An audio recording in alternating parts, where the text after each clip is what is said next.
James stood still as a statue outside Buckingham Palace. The red coat of his Royal Guard uniform was bright in the morning sun. His tall black hat made him look even taller than his 6 feet. For 8 hours each day, he did not move, speak, or smile. That was his job. Tourists from all over the world came to see the palace and take photos with the guards. Most tried to make James blink or smile. Some made silly faces, others told jokes. A few even shouted at him. But James never reacted.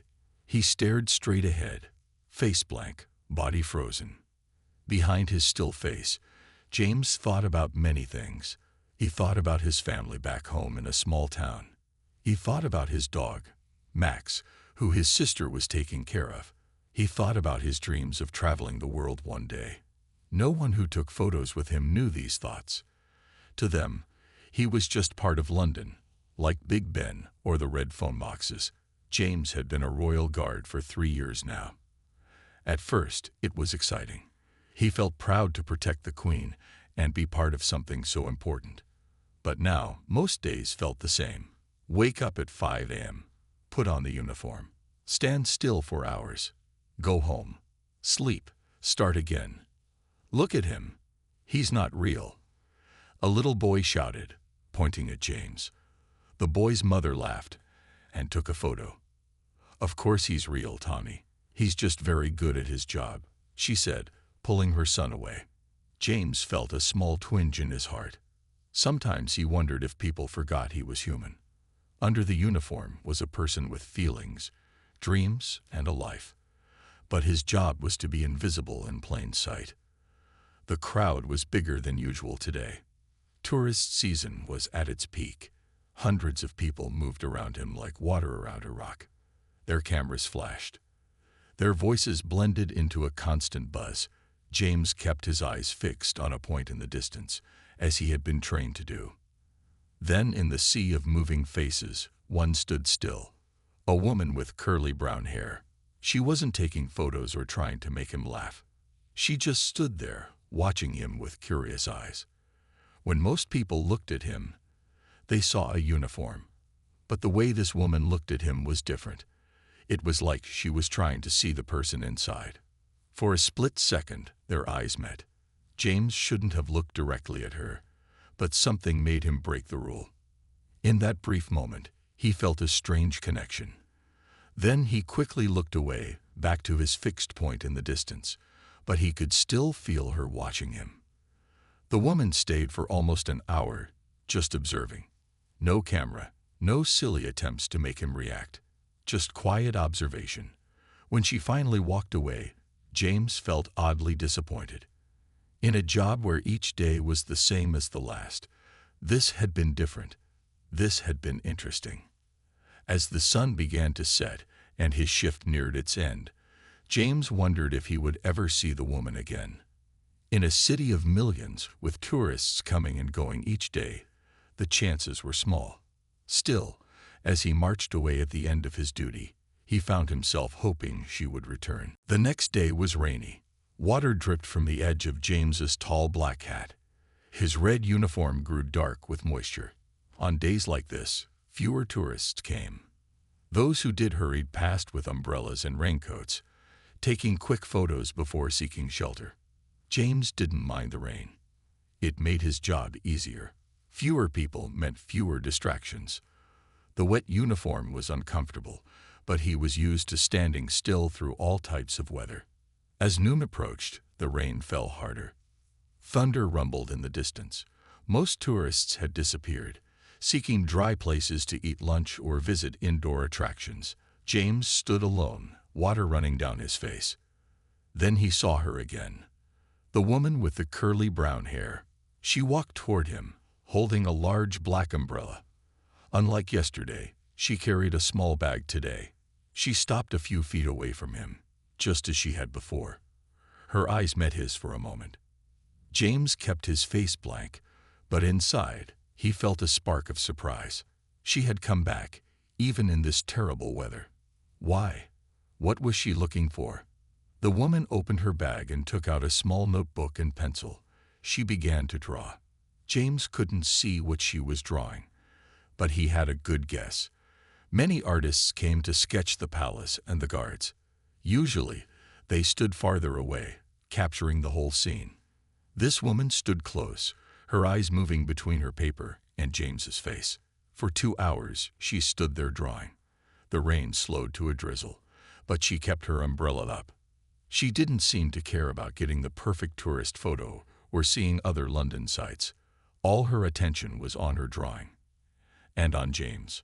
Other tourists returned as the weather improved. They moved around her, sometimes blocking her view. When this happened, she would patiently wait, never showing frustration. James found himself admiring her calm focus. A group of American tourists gathered near James. "I heard they can't move or speak at all," one of them said loudly. "They'll get in big trouble if they do." "Let's try to make him laugh," another suggested. They began making faces and telling jokes. Through it all, the woman with the notebook continued drawing. Once, when the Americans were being particularly loud, James saw her shake her head slightly. Was she annoyed on his behalf? The thought made him feel strangely warm inside. As the afternoon wore on, more dark clouds gathered. The rain would return soon. Most tourists began to leave, but the woman stayed. She was adding final touches to her drawing now. Finally, she closed her notebook. For a moment, she just stood there looking at James. Then she did something unexpected. She smiled. Not a big tourist smile for a photo, but a small, genuine smile that reached her eyes. Before walking away, she raised her hand in a small wave. It was a gesture of respect, not mockery. James couldn't wave back, of course. But inside, where no one could see, he returned her smile. As she disappeared into the crowd, James wondered if she would return tomorrow. For the first time in months, he found himself looking forward to his next shift. On the third day, James looked for her. His eyes scanned each new group of tourists. Morning turned to afternoon, with no sign of the woman with the curly hair. James told himself not to be disappointed. She was probably just a tourist who had moved on to the next attraction. People came and went from London every day. The sky was clear today, and the crowds were large. A school group of young children lined up to take photos with James. Their teacher tried to explain what royal guards did, but the children were more interested in trying to make James move. "He looks like a toy soldier," one little girl said. "Can I touch his uniform?" a boy asked, reaching out. The teacher quickly pulled his hand back. "No, we don't touch the guards. They have a very important job to do," she explained. James stood perfectly still through it all. This was normal. This was his job. He shouldn't be thinking about one woman who had watched him for 2 days. Yet he couldn't help scanning each new face that approached. At 3 o'clock, just when James had given up hope, he saw her. The woman was walking toward him, carrying a small paper bag. She looked different today. Her curly hair was tied back, and she wore a bright blue dress. She stood in her usual spot and smiled at him. James kept his eyes forward, but he was acutely aware of her presence. She didn't take out her notebook today. Instead, she opened her paper bag and pulled out what looked like a sandwich. She began to eat her late lunch, standing there watching him. A palace official walked by, giving the woman a curious look.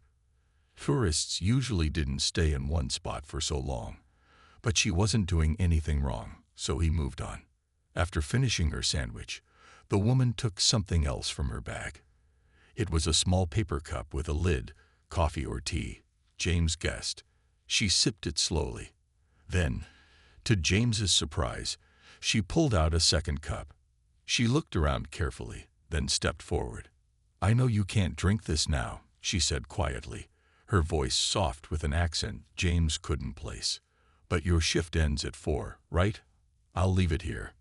She placed the cup on the small stone ledge near where James stood. Then she stepped back to her usual spot. This was against the rules. Guards couldn't accept gifts. But the woman didn't seem to know that, and James couldn't tell her. For the next hour, James stood still as always, But his mind was racing. No one had ever brought him anything before.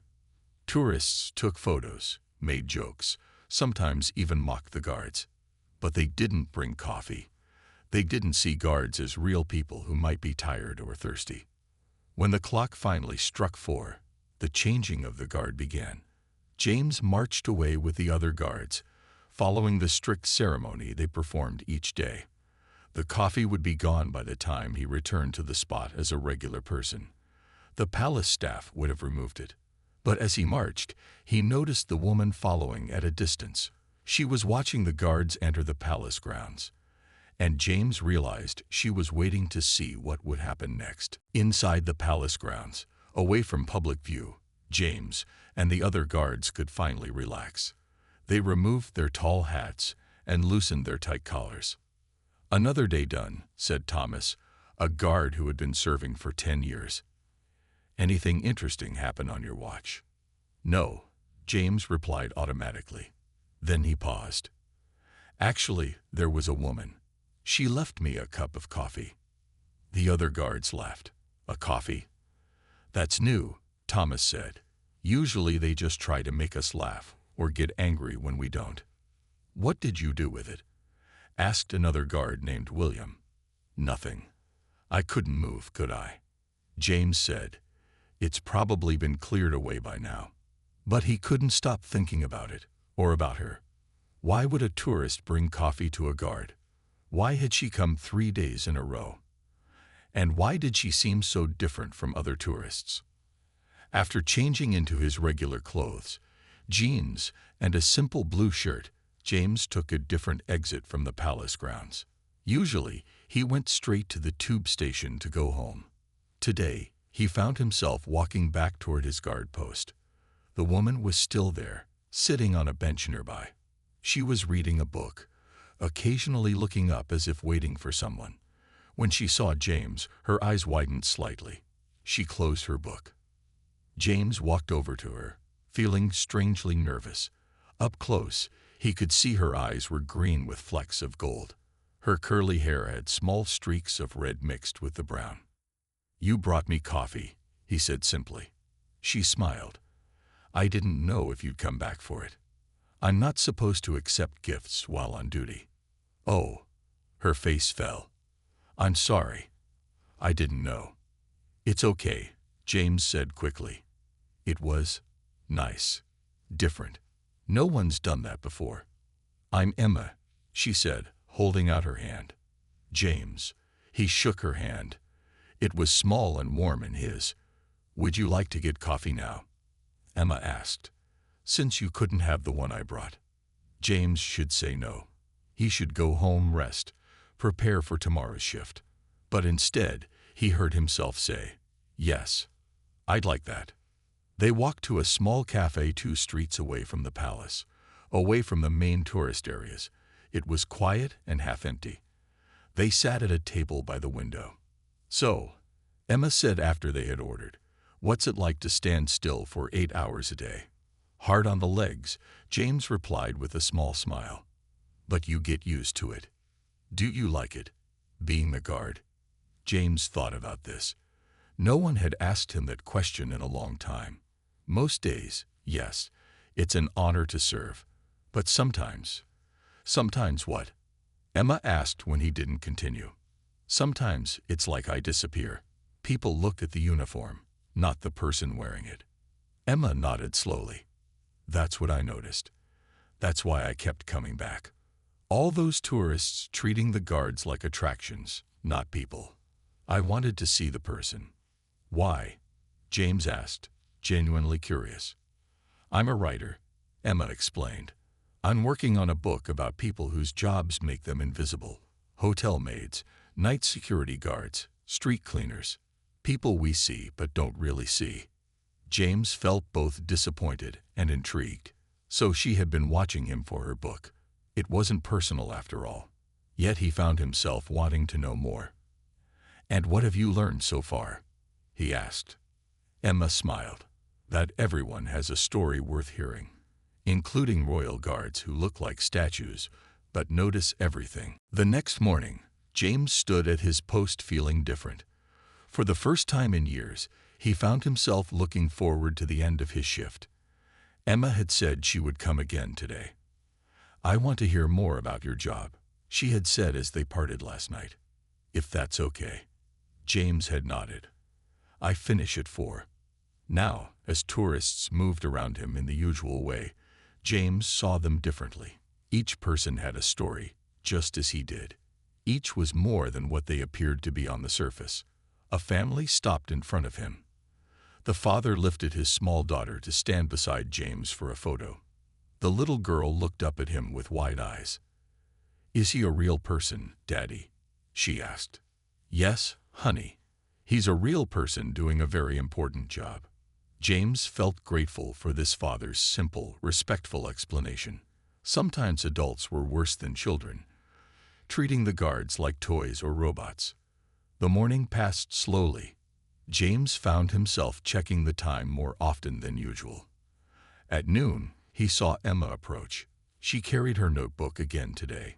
She smiled at him, then took her usual spot a few feet away. She knew he couldn't speak or acknowledge her while on duty, but her presence felt like a silent conversation. Emma opened her notebook and began to write. Occasionally, she would look up at him, then back at her page. James wondered what she was writing. Was it notes for her book? Thoughts about him? He would have to wait until 4 o'clock to find out. A large tour group gathered nearby. Their guide spoke loudly, sharing facts about the palace and the royal guards. "The guards undergo incredibly strict training," the guide explained. "They must stand completely still for hours, regardless of weather or distractions. They cannot speak, smile, or react to anything while on duty." The tourists took photos. One man walked right up to James and took a selfie, standing uncomfortably close. James kept his eyes forward, his face blank. But he was aware of Emma watching this, her expression thoughtful. Around 2 o'clock, it began to rain, a light summer shower. Most tourists ran for cover, but Emma stayed. She closed her notebook to keep it dry and put up a small umbrella. She didn't leave her spot. James felt a growing warmth in his chest that had nothing to do with his heavy uniform. Emma was patient in a way most people weren't. She seemed to truly see him as a person, not just a tourist attraction. The rain stopped after 30 minutes. The sun came out, making the wet pavement shine. More tourists returned, shaking water off their umbrellas and cameras. Finally, the clock struck 4. The changing of the guard began. James marched away, following the precise movements he had performed hundreds of times before. But today, his heart beat a little faster. He knew Emma would be waiting. After changing into his civilian clothes, James hurried back to their meeting spot. Emma sat on the same bench as yesterday, her notebook in her lap. When she saw him, her face lit up with a smile. "Hello, James," she said. "Hello, Emma." He sat beside her, suddenly feeling shy. "What were you writing today?" Emma hesitated, then handed him her notebook. "See for yourself." James opened it carefully. The pages were filled with neat handwriting. He began to read. Day 4. The tourists see a uniform, a tradition, a photo opportunity. They don't see James, who has dreams and thoughts behind his steady gaze. They don't see how he shifts his weight slightly after hour 3 to ease the ache in his left knee. They don't see how his eyes follow the pigeons in the square when no one is watching directly. They don't see the person. But I am beginning to. James looked up, meeting Emma's eyes. "You noticed my knee?" Emma nodded. "You favor your right leg slightly. Old injury. Football. Years ago." James was amazed. No one had ever paid such close attention to him before. "Why? Why me out of all the guards?" "I don't know," Emma admitted. "Something in the way you stand. Most guards look through people. You look at them. You see them. I wanted to see you too." They began meeting every day after James's shift ended. Sometimes they went for coffee. Other days they walked through Street James's Park, talking as the sun set over the lake. Emma told James about her life in Manchester, where she worked as a journalist for a small newspaper. She was in London for 3 weeks to research her book.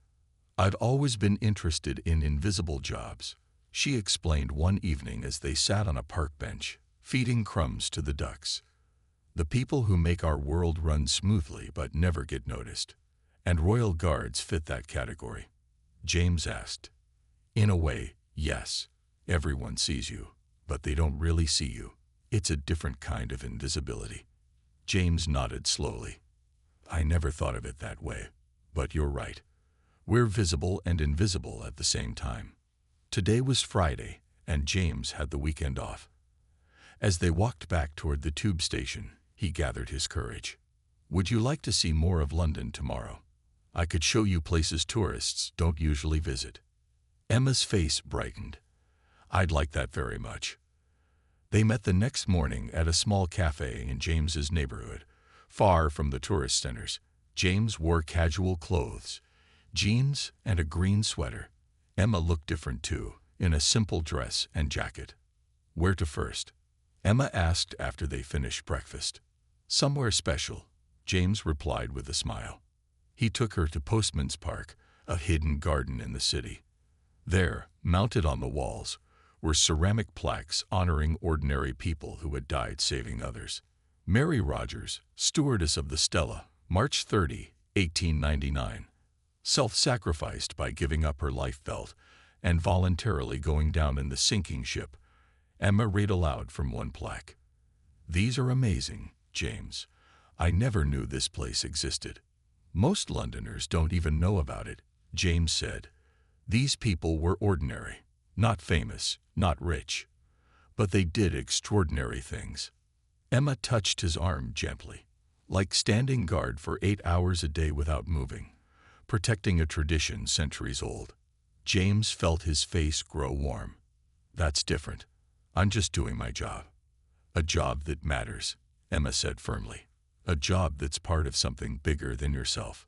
They spent the day exploring James's London, small bookshops in hidden alleys, a tiny museum dedicated to the history of fans, a community garden on a rooftop, places no tourist guide would mention. In the late afternoon, they sat in a quiet pub where James knew the owner. Over cups of tea, their conversation turned personal. "Do you have family in London?" Emma asked. "My parents live in Scotland now. My sister's in Bristol with her husband. We're not very close." "Do they ever come to see you on guard duty?" James shook his head. "They did once, when I first started. My father was proud. He served in the army too. But they haven't been back." "And you? Do you want to be a guard forever?" James considered the question. No one had asked him about his future in a long time. "I don't know. I signed up for 10 years. I have 7 left. And then, maybe travel. See the world from a different angle. Not just stand in one spot watching it go by." He looked at Emma. "What about you? Will you stay in Manchester after your book is done?" Emma looked down at her teacup. "I'm not sure. I've been thinking about moving to London, actually. There are more opportunities for writers here." James felt his heart beat faster. That would be nice. Their eyes met across the table. Something was growing between them, something neither had expected. "James," Emma said softly, "I leave in 10 days. My research trip ends, and I go back to Manchester." The warm feeling in James's chest turned cold. "Oh, but I'd like to see you as much as possible until then, if you want." James reached across the table and took her hand. "I do want that. Very much." As they walked back to the tube station that evening, their hands brushed against each other. James gently took Emma's hand in his. She smiled up at him, her curly hair glowing in the sunset light. "Thank you for today," she said, "for showing me your London." "Thank you for seeing me," James replied. "Not just the uniform." The next week passed in a blur of evening meetings and weekend adventures. James showed Emma his favorite places in London, and she shared her writing with him. Each day, the connection between them grew stronger. During his shifts, James found himself looking forward to 4 o'clock more than ever. Sometimes Emma would come by during the day, notebook in hand, writing as she watched him. Other times, she explored other parts of London, interviewing hotel maids or night watchmen for her book. On Wednesday evening, they sat in a small Italian restaurant. James watched as Emma twirled pasta around her fork, her face animated as she talked about her day. "I interviewed a woman who's been cleaning hotel rooms for 30 years, she said. She told me amazing stories. The things people leave behind, the notes they write, the way they treat their rooms. It all reveals so much about who they are." "And what does standing still for 8 hours reveal about me?" James asked with a small smile. Emma looked at him thoughtfully. "Patience, discipline, pride in something greater than yourself." She paused. "But I've learned more about you off-duty than on." "Like what?" James was curious. "You're kind. You notice small things. You love London but dream of seeing more of the world. You prefer tea to coffee but drink coffee anyway, because it's more convenient. You miss your dog. You worry about your sister even though you don't talk much." James stared at her, amazed. "How do you know all that?" "I pay attention," Emma said simply. "It's my job as a writer." "But with you," she looked down, suddenly shy. "With you, it's more than my job. I care about what I see." James reached across the table and took her hand. "Emma, I—" The waiter arrived with their dessert, interrupting the moment. But the words James had been about to say hung in the air between them. After dinner, they walked along the Thames, watching the lights of the city reflect on the dark water. It was a warm night, and many people were out enjoying the evening. "I leave in 4 days," Emma said quietly. "I know." James tightened his grip on her hand. "I've been thinking about that." "Me too." They stopped walking, turning to face each other. The London eye glowed behind them, its slow rotation marking the passing minutes. "I've never met anyone like you," James said. "Someone who really sees people, who takes the time to look deeper." "And I've never met anyone like you," Emma replied. "Strong enough to stand perfectly still for hours, but gentle enough to feed ducks and show a stranger your favorite hidden gardens." James took a deep breath. "I don't want this to end when you go back to Manchester." "Neither do I." "Manchester isn't that far," James said. "I get weekends off, and there are trains." Emma smiled, her eyes bright. "Are you saying you'd come visit me?" "Yes, if you want me to." "I do. And I could come back to London. Finish my research. Maybe even—" She hesitated. "Maybe even what?" "Look for work here. Eventually, if things between us—" She didn't finish the sentence, but she didn't need to. James leaned down and kissed her gently. Emma's arms went around his neck, drawing him closer. When they finally pulled apart, they were both smiling. "I think things between us are already something special," James said.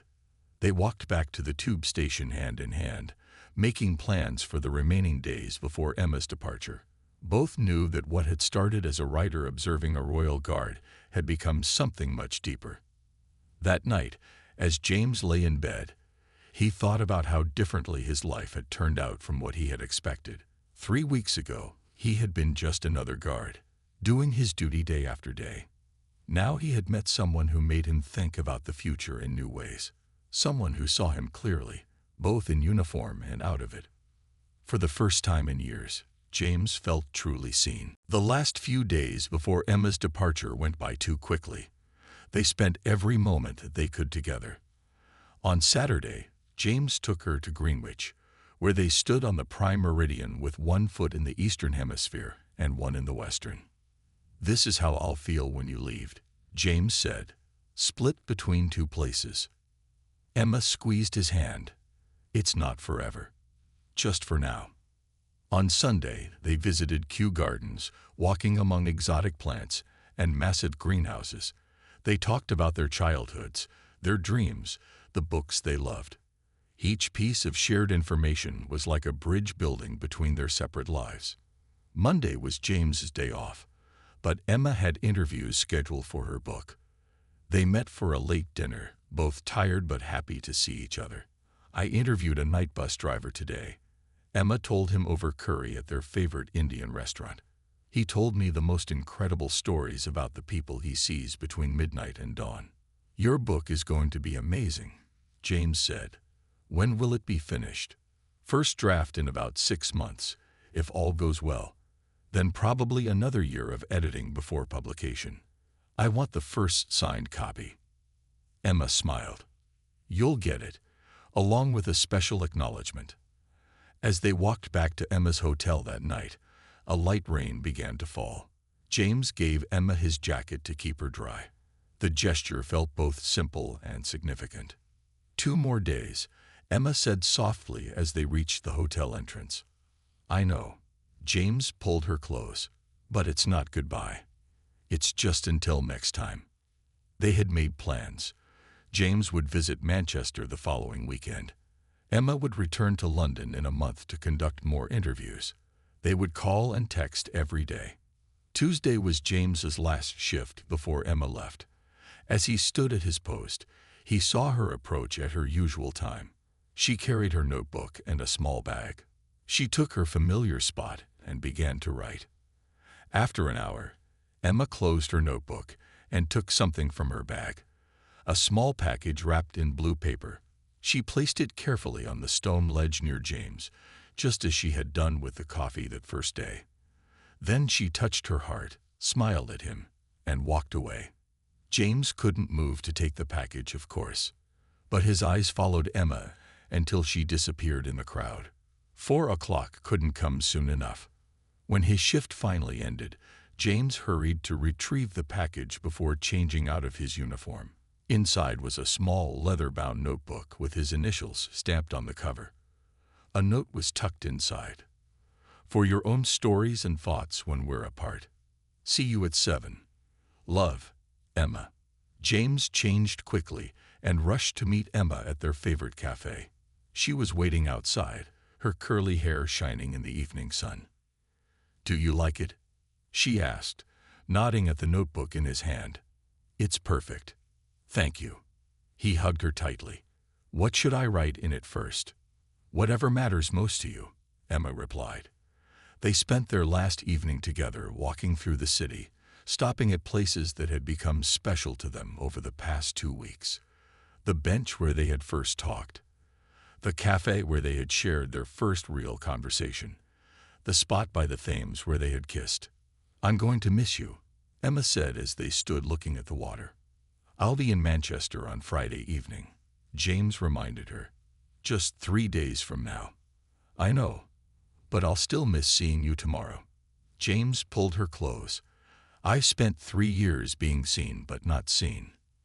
Now I finally found someone who really sees me, and you're leaving."